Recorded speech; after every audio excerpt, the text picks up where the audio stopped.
तर पहिला प्रश्न आहे, the organelles which conduct various substances in sale.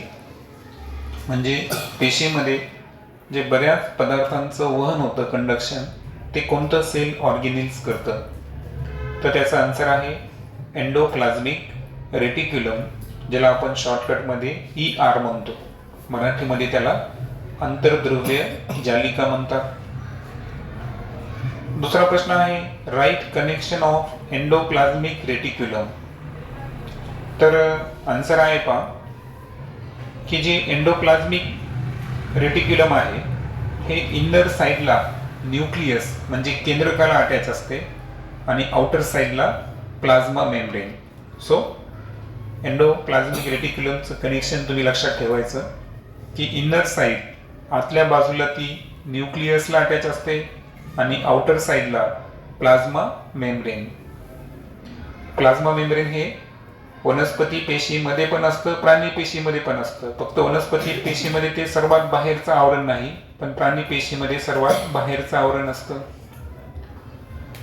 तिसरा प्रश्न आहे, how to identify rough endoplasmic reticulum. म्हणजे खडबडीत आंतरद्रव्य जालिका, ज्याला रफ एंडोप्लाझ्मिक रेटिक्युलम म्हणतात, त्याला आयडेंटिफाय कसं करायचं. Ribosome granules present on it's outer surface. म्हणजे आंतरद्रव्य जालिका एंडोप्लाझ्मिक रेटिक्युलमच्या बाह्य पृष्ठभागावर जर रायबोझोमचे कण असतील, रायबोझोमच्या कणाला काय म्हणायचं, रायबोझोम ग्रॅन्युअल्स, हे जर प्रेझेंट असतील तर त्याला म्हणायचं रफ एंडोप्लाझ्मिक रेटिक्युलम. आणि ते जर प्रेझेंट नसतील तर त्याला म्हणायचं सॉफ्ट एंडोप्लाझ्मिक रेटिक्युलम. लक्षात आलं. दोन नाव आहेत पहा, RER म्हणजे काय, रफ एंडोप्लाझ्मिक रेटिक्युलम, ज्याच्या आउटर सरफेसवर रायबोझोम ग्रॅन्युअल प्रेझेंट असतात. आणि दुसरं SER, सॉफ्ट एंडोप्लाझ्मिक रेटिक्युलम, की ज्यामध्ये आउटर सरफेसवर रायबोझोम ग्रॅन्युअल्स हे अब्सेंट असतात. पुढचा प्रश्न आहे, right function of endoplasmic reticulum. म्हणजे आंतरद्रव्य जालिकेची कार्य लिहायची आहे तुम्हाला. पहिला आहे, फ्रेमवर्क दॅट सपोर्ट सेल. म्हणजे ते अशा प्रकारचं स्ट्रक्चर आहे की जे पेशीला आधार देतं. दुसरं कार्य आहे, कंडक्शन ऑफ प्रोटीन. म्हणजे प्रथिनांचं वहन करण्याचं काम हे एंडोप्लाझ्मिक रेटिक्युलम करत असतात. आणि तिसरा आहे, फ्लश आउट टॉक्झिन्स. म्हणजे आपल्या शरीरामध्ये एखाद्या वेळेस कोणत्या प्रकारचं विष तयार झालं असेल, विषारी पदार्थ असतील, त्याला शरीरातून बाहेर काढण्याचं, त्यांना उत्सर्जित करण्याचं काम सुद्धा एंडोप्लाझ्मिक रेटिक्युलम करतो. पुढचा आहे, व्हॉट इज सिस्टर्नी. तर सिस्टर्नी गॉल्जी कॉम्प्लेक्सचा असा पार्ट आहे जो कशाचा बनलेला आहे, सॅक्स. म्हणजे 5 ते 8 अशा चपट्या पिशव्या असतात त्या ठिकाणी, आणि फिल्ड विथ एन्झाईम्स. म्हणजे त्यामध्ये एन्झाईम्स भरलेले असतात. पुढचा प्रश्न आहे, which is the packaging department of cell. म्हणजे पेशीचं पॅकेजिंग डिपार्टमेंट कोणाला म्हणायचं, तर ते आहे सिस्टर्नी ऑफ गॉल्जी कॉम्प्लेक्स. आता जे आपण पाहिलं, ज्यांच्यामध्ये एन्झाईम्स असतात, जे सॅकचे बनलेले आहेत, असे सिस्टर्नी गॉल्जी कॉम्प्लेक्सचे हे स्वतः पेशींचे पॅकेजिंग डिपार्टमेंट आहेत. Which is the secretory organ of cell. म्हणजे पेशीचे स्रावी अंग कोणते, तर त्याचा आन्सर आहे Golgi complex. Which material of cell modified, sort and pack and dispatch by Golgi complex.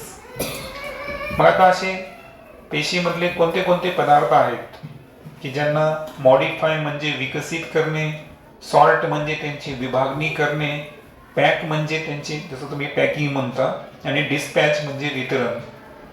तर गॉल्जी कॉम्प्लेक्स कोणत्या मटेरियलचं करतो, तर त्यामध्ये आहे एन्झाईम, म्युकस, प्रोटीन्स आणि pigments.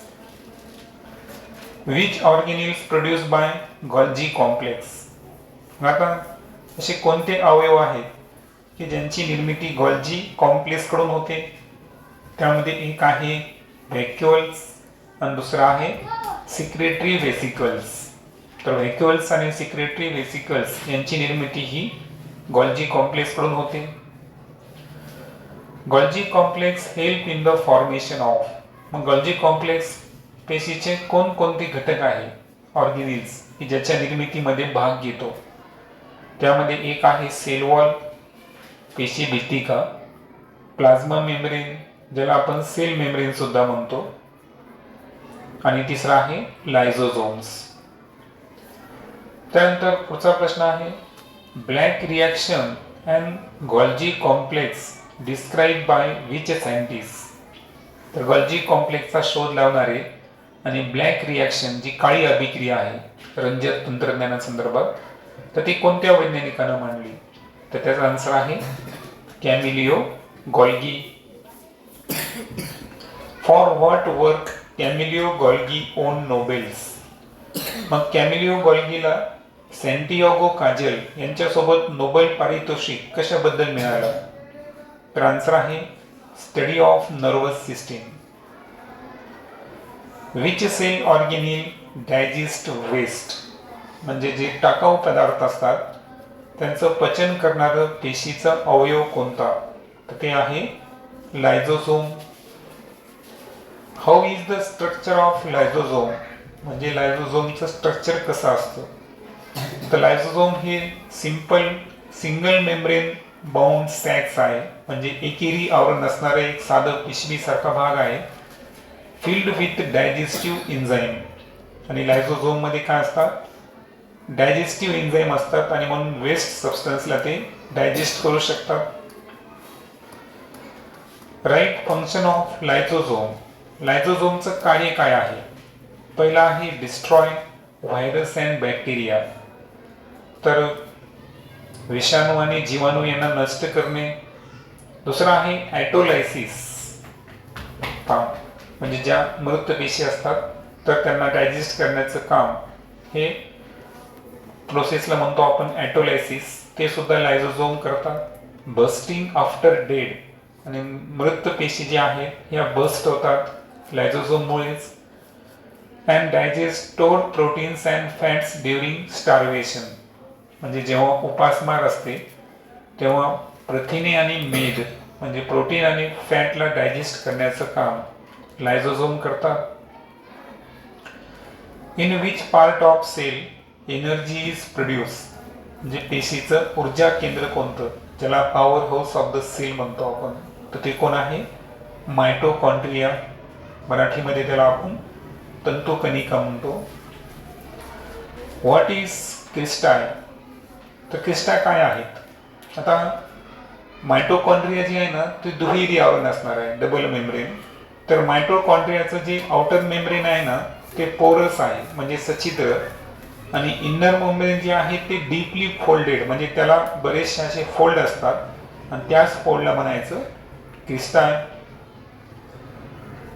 Which substance present in matrix of mitochondria. म्हणजे मायटोकॉन्ड्रियाच्या मॅट्रिक्समध्ये प्रेझेंट असणारे पदार्थ कोणते. त्याचा आन्सर आहे रायबोझोम, फॉस्फेट ग्रॅन्युअल्स आणि DNA. पुढचा प्रश्न आहे write oxidation process by mitochondria. म्हणजे मायटोकॉन्ड्रिया कोणकोणत्या पदार्थांना ऑक्सिडाइज करू शकते. त्याचा आन्सर आहे it oxidise carbohydrates and fats. तर जे कार्बोदके आहे आणि स्निग्ध पदार्थ तर त्यांना ऑक्सिडाइज करण्याचं काम मायटोकॉन्ड्रिया करतं. In which form energy is produce in mitochondria. म्हणजे मायटोकॉन्ड्रियामध्ये ऊर्जा कोणत्या स्वरूपात निर्माण होते तर ती तयार होते ATP स्वरूपात. कारण एक ग्लुकोज मॉलिक्युलचं जर पूर्ण कंप्लीट ऑक्सिडेशन झालं तर त्यामध्ये 38 ATP तयार होतात. मग या ATPचा लॉंग फॉर्म काय आहे तर ॲडिनोसाइन ट्रायफॉस्फेट ATP असं त्याचं लॉंग फॉर्म आहे.